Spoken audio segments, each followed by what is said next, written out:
Hi everyone and welcome back. In today's video, I'll show you how to set your favorite search engine on your iPhone step by step. Let's get started. First, we'll do it in Safari. Open the Settings app on your iPhone. Scroll down and tap on Apps, then find and select Safari. Now, under the Search section, tap on Search Engine.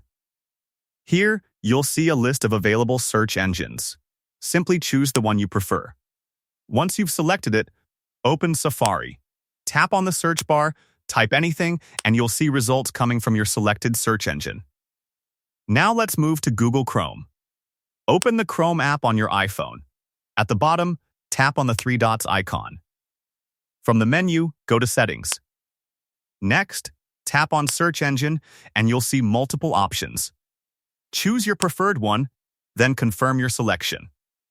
That's it. Your search engine will update instantly, and all your searches will now use the one you selected.